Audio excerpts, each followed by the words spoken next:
Hello, hello, hello. Welcome back to Speaking of Curves. I'm Marie Dene, the creator of The Curvy Fashionista and your host of this little series that we're doing. So every Tuesday and Thursday, we're here to really show love and show support to our indie designers, business owners, influencers, creators in the plus size space so that you can, know and learn how to support them. Maybe you've never met the designer behind. Maybe you've never had a chance to listen to someone speak or get interviewed. But we're here really about like, how do we support, especially now? What are those pivots? How are people pivoting? What are they doing? So as you're joining in today, I want to make sure that you let us know where you're tuning in from.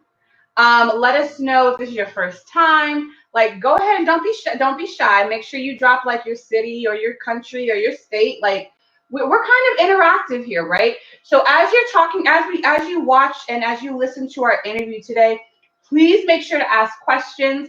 Please make sure to let us know, your thoughts or your comments as we're talking, because this is a conversation. So, are you guys ready for our guest? Because I'm so geeked. I have known this woman since like 2012, I believe. Like, that's a long time, dude. 2012. And I have watched her journey from designer, emerging designer at Full Figure Fashion Week in 2012. Wow. To the winner of Project Runway as the first plus size designer at Project Runway. She's since gone on to create capsule collections, clothing, jewelry, patterns. She's collaborated with quite a few different brands. And today, Miss Ashley Nell Tipton is going to be talking about her pivot and how this pandemic has shifted, kind of her thoughts and her focus and her values. And we've been talking about that this whole time with different designers, even myself, like what we're leaning more into and kind of finding our own silver linings throughout this. So as you guys are saying hello, hey y'all, let's look at first time Texas baby. Hello, Jazzy Faye. Hey boo, welcome. Let's see. Hello, Miss Ruth. Hello, Danielle. Do me a favor as you guys are joining in. Make sure you share. Make sure you leave some love and welcome Miss Ashley Nell Tipton. Hello, Ashley. Hi, everyone. Thank you so much, Marie, for having me. This is so exciting. And like hearing you talk about how long we've known each other, you knew baby Ashley. I did. Straight I out was a of baby college. myself, I feel like. I would think I was a baby myself, girl. Yeah. 2012. That's Both almost of us. 20 years ago. That was in another decade, almost, or just coming into one. Right. So, how are you today? Like, for real, how are you today? I know it's early over there on the West Coast. Right. You got me up early. No, I'm just kidding. It's about 9 o'clock here. This is normally the time that I'm getting into the office, drinking my espresso with my protein shake, Cheers. get my day started. I'm actually in my studio with my team right now, and we are just in how do we want to say this? The All we thick do is thing. create mask right now. We're in the works of just producing, creating, and I'm just in this really, really happy place right now, and I'm enjoying every moment of it. I know that we're going through a pandemic, and I think the best thing we can do is make ourselves happy knowing that like we don't have control over what's going on around us, but we have control over ourselves. That's real. That's real. I mean, there's different ways. I have learned probably in this biggest journey is learning how to give myself grace and really learning how to be grateful for like some of the smallest things. I think we were always so busy before go, go, go, go, go, go, go. And then like, now with everything being on pause, like it's forcing us to kind of go inwards, look towards ourselves. And this is kind of the pivot this is beginning of the pivot for you. Now, like many other designers that we've talked to on the show, like they've gone into masks. But not only did you go into masks, you also started, really participating in like giving back to the community. Like, can you talk a little bit about that? Yeah, most definitely. Our first focus when we heard that there was this virus going on and everybody's anxiety, their nerves has gone up because we Thank you. I love the comments on the bottom. Everybody didn't know what was happening. And my first concern was, how can I help everyone through this process of change, the unknown, the fears? So as a team, we all sat together and really thought, what can we do to bring calmness to the community, especially where I live, especially that we don't know what this virus is doing. And we had work happening in China in November, and we heard that their trip or the work was being canceled, and we knew that something was happening across the world that was going to slowly start to trickle down. Mm-hmm. And we were already thinking, like, we need to change our business. We need to change our focus because you were in preparation mode. Like, you knew something was coming. Like, I'm hearing different tidbits. So you were like, okay, how do I get ready for, rather than just sitting back and, kind of being like, what's happening? So you were proactive.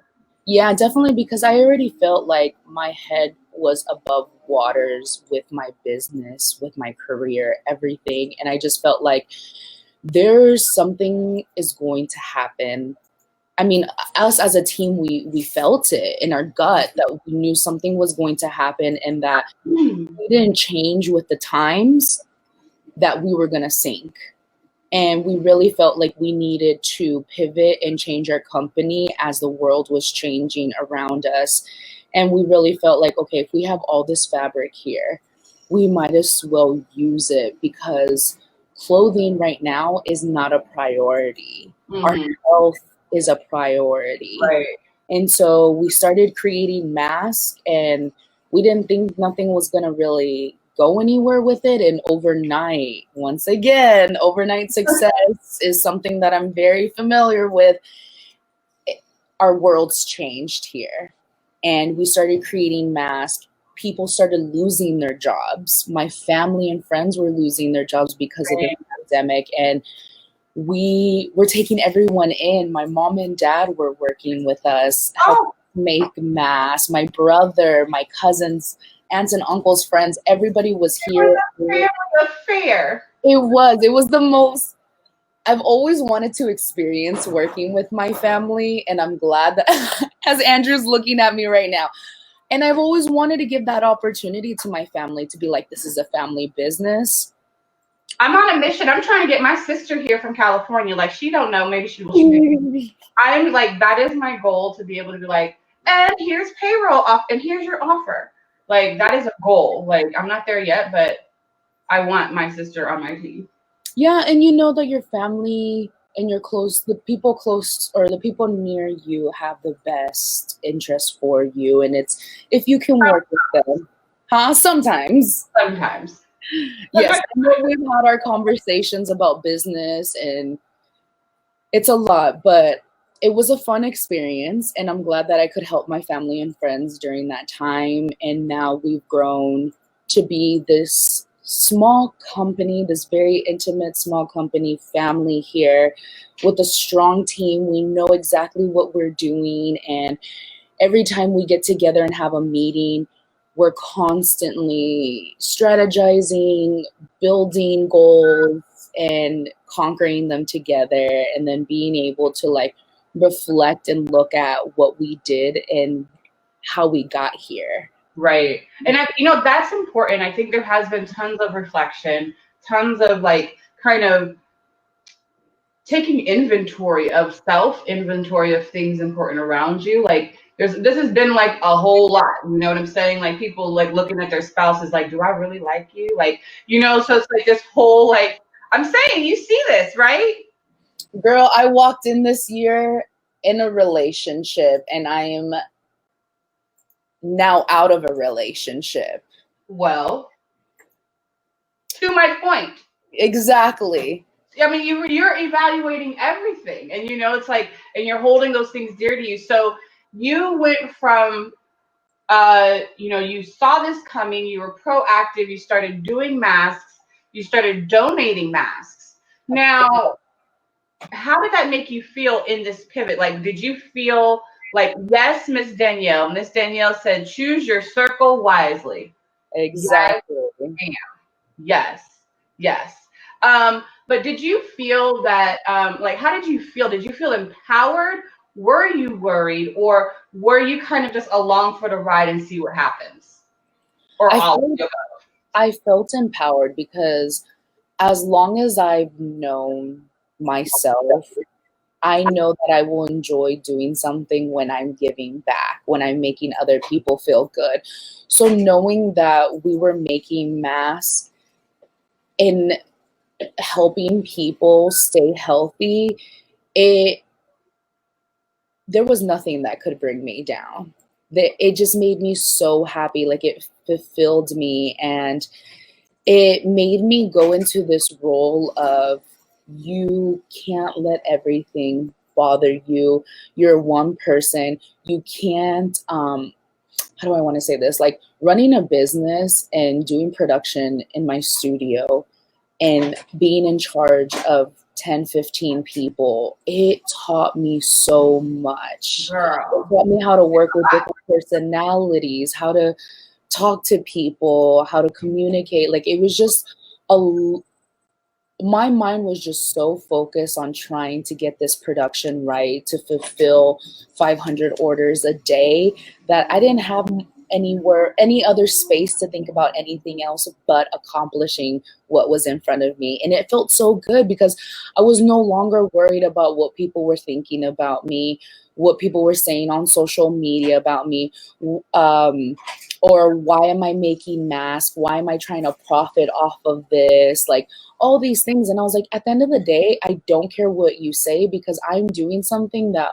one fulfills my heart and two is helping others. So, like, listen. So the fact that you said this, we're gonna stay here for just 2 seconds. Yeah. So, there's this point of realization because, like I said, I've known you for a minute, sis. Like we've known and we've had very personal conversations where, Yes, heart to heart moments. and that journey of seeing, because there is a moment, like we're here online, like you're hyper visible. Everyone feels like they know your life or they know you. And it's hard to kind of like ignore like those, those criticisms and those call outs. It's hard to ignore those. So the fact that you have shown like your growth, right? That initially, like this is part of your journey. Like you have shown, and if anything, do you feel like this kind of you fell more into, or you sat more into who you are and where you want to go because of this pandemic? Like it allowed for you to be like, this is my journey, this is who I am. Yeah, it allowed me to own everything. I felt like this is, I guess you could say, like the silver lining. Like, yes, we are going through this, but it's up to you what you make it. And I've seen so many people go into depression during this time. And I think it's more than anything, it's a huge wake up call for everyone to finally stop, realize what it is that you want and what you want to do, and just appreciate life so much more and realize that what you were doing before doesn't have to be the same thing that you're doing now. And change is okay. Change is not bad. But change is scary for a lot of people. Of course it is. It's the That's unknown. why, like, Friday the 13th is like, people are like afraid of it but it was really about change. Like if you look up the number 13, it means change. And so like, even for me, I lost my job on Friday the 13th in 2009 in March, right? I was like, oh my gosh, the world is over. Then I realized it was change. And a lot of times people associate change with bad when change is growth. Change is like you're closing one chapter of a book and you're opening another. And sometimes like I'm a Virgo. I am inherently a control freak and I have a Capricorn moon, which makes me hella ambitious and hella serious and let's go get it. I had to learn how to literally let things go. Like, okay, well, let's make it happen. What you can't control. Exactly. So for you, in this process of learning how to let go, learning how to, stand and own who you are, like, how does Ashley see herself today? a stronger person. Like going through the filming of our Love You show and seeing where my weaknesses and my strengths have been through this whole pandemic and growing our company, it just made me see how much I've done and how much stronger I am and how I can push myself and what do I enjoy doing. It's just been this whole learning experience, which I have enjoyed every minute of it. And yes, the unknown is scary, and I'm so thankful to have Andrew, my manager, next to me to talk to me and walk me through these things that I'm scared about, and how it's because I simply make these ideas that aren't true in my head that allow me to build fear around it. Let me pause you for a second there. Because I learned in therapy, this is what my therapist had me do. She had me find the lie and replace it with the truth. Because oftentimes, like, we take something that someone has said to us, or something that someone has said that, you've done, or they have like like whatever. You have formulated this lie and made it a truth. But she had me sit down and like identify these lies and like replace them with my truth. That walking through that process is hard as hell. So for you to sit here and say, like, you've gone through this journey and you're learning how to, like, I'm so freaking proud of you, because it's hard. It is. And we have to talk about it more, because a lot of people think that they're by themselves in this process. I think the first time I had shared with someone that I was like going through depression, they said, Marie, it is okay to not be okay. That was like the most freeing thing, which, now that we're talking about it, which is the whole reason for this pivot of where Ashley 2.0 is today. Thank you for calling it 2.0. I mean, so where Ashley is today, you are now launching a new project called the Love You Show. Yes. So can you talk a little bit about like why you felt like you wanted to start this show, or do you feel like kind of what we're like talking about kind of has led this to it? Right now is the perfect timing for this show to be happening. Ever since me and Andrew decided to start working with each other about 4-5 years ago, this has been our dream. But me, Ashley, was not ready for it. There was a lot of things that me and Andrew had to work through, me personally, before I can share my journey and to self-love. Basically, this whole show is me and Andrew talking about how I've learned to self-accept, self-love, and just love me for who I am and be happy in life. And this whole show just basically shows us how our mind works and how we think of things and where they come from, Right. and how we approach them. Every episode is a new lesson. We just launched our first lesson, which is about life experiences and how they've changed our thinking since then. So a couple of the topics that I talk about is being called fat and how that changed my mind. Going on to Project Runway, having weight loss surgery. There's just so many life experiences that I've gone through, or how do I say this? Life events that have happened, Right.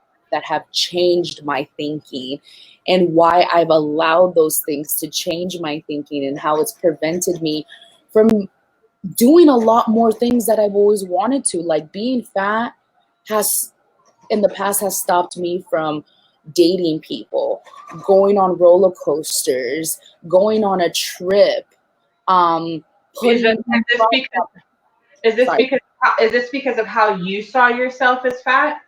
yes. You saw that being by having fat, right? By having more adipose, having being larger, you felt like you didn't deserve all of these other things. I didn't deserve it, or people were not going to accept me, or people were going to shame me. It was just all these ideas that I built up in my head. And once I understood the process of my thinking and how I needed to stop it, it was the most freeing thing ever. It's like I finally quit my full-time job. And so this is exciting. So, it's interesting as I'm hearing you speak, like, you're using a lot of different words that I have learned in therapy. And one of the things that I was also challenged with, which you speak of, like these events, we are our own worst critics sometimes. You create you create these thoughts in our head. We tell ourselves these lies. But one of the things that my therapist had said, she goes, Marie, when you criticize yourself, when you judge yourself, whose voice do you hear? And that was something for me where I had to walk it back. It wasn't my mom. It wasn't my grandmother. It was another female figure who had inflicted a lot of harm on me, right? And so I had thought I was past it. I just adopted her voice in my head. So it just like shaped how I moved. And for you, you're talking about these life experiences and like how you move, it's interesting how we internalize like different life events, traumas, or having our feelings hurt, and how we move differently and how we shrink ourselves. Like we go through life making sure that we never get hurt like we got hurt before. Or we just go through life trying to make sure that that event doesn't happen again. It really hurts when your own family members fat shames you and you think that your family would be on your side. Oh girl, you'll never make them happy. Believe me. Me being someone who has always been overweight, and then for me to have weight loss surgery and still not be what they want me to be, I had to let go of all that. I was like, I didn't do this to make you happy. And I think it's about learning how to find your voice in those moments, right? Because what you just said, I didn't do this to make you happy. Like learning how to advocate for yourself. Like your voice may shake and quiver when you're standing up to your mom. Mom, this is not for you. This is for me. Like you learn, it's like these baby steps, right? You really have to learn, like, I love you, but I love me more. And it's okay to be selfish. Selfish is not a bad thing. Especially when it comes to protecting your own sanity, protecting your livelihood, your space, your mind. And so these are the conversations that you're going to be having on your new show, The Love Show. Yes. And the Love You Show, my bad. You, yes. It's the emphasis on the you, because you're telling yourself that you love you. Right. Now, when can we, like, so tell us a little bit about like when and how people can, like, when are you doing your shows? Like, when do they debut and where can you find them? So you can find my Love You show on the Ashley Nell Tipton channel. It's a separate little playlist or just a show on the side that I have on my channel that we will be releasing new episodes every Friday at 2 p.m. West Coast time. So about around 5 East Coast time. So we have already pre-filmed about 7-8 episodes. Oh, you're official, like you're hella fancy and official. Get it, girl. I mean, let's say, when did we have our strategy meeting? I want to say in May, Andrew. We had a strategy meeting in May, and we had worked with this amazing mentor of ours, Robert Fritz, who's an author of the book that I refer to a lot on my channel called Identity. And we sat down and had a Skype meeting with him and told him, hey, like, our business is changing. We have all these goals and we have these things that we want to accomplish. How can you help us maintain what we have, but still grow as a company and focus on these two different things that are two different topics, but somehow how they integrate together. Right. And so in May, we said by October, we want to have 10 videos. By September, we want to launch our YouTube channel and we want to be able to release, like, we had everything set up of like when we want to launch, how many, and just be ahead of time so that we can really give you the best information you can and not allow it to be overwhelming, because this work is a lot. Oh, it is. And the first step you just have to do is just be okay and open to learning. And when you learn the lesson, recognize it, but don't be harmful to yourself for like recognizing the things that you've done. Just change them. This is beautiful. You got a new hair, a new attitude, Yes. a new show. Like, you've really leaned the hell into this pivot, especially now given the whole, given the world, right? And so if you were to give some advice to another business owner who's trying to figure out, how to make the most of this situation, what advice would you give to them? Do something that makes you happy, because others will see it. And they will believe in it, and they will believe in you. I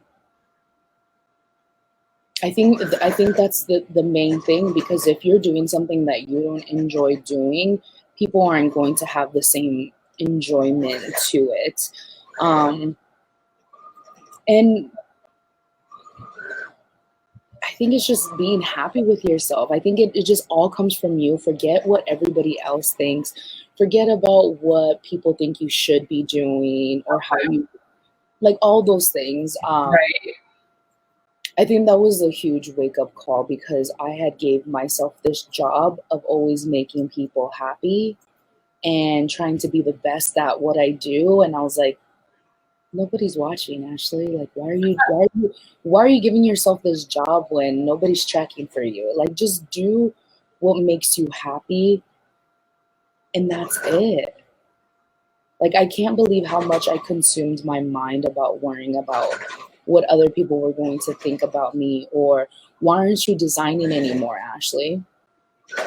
Well, because that doesn't fulfill my heart anymore. Like, when I started designing plus size clothing, I was designing it because there wasn't this field, like there wasn't enough clothing. And now that 5 years has passed and we have so many options, which I'm so proud of this plus size community, I'm okay to say that I can move on and do something else.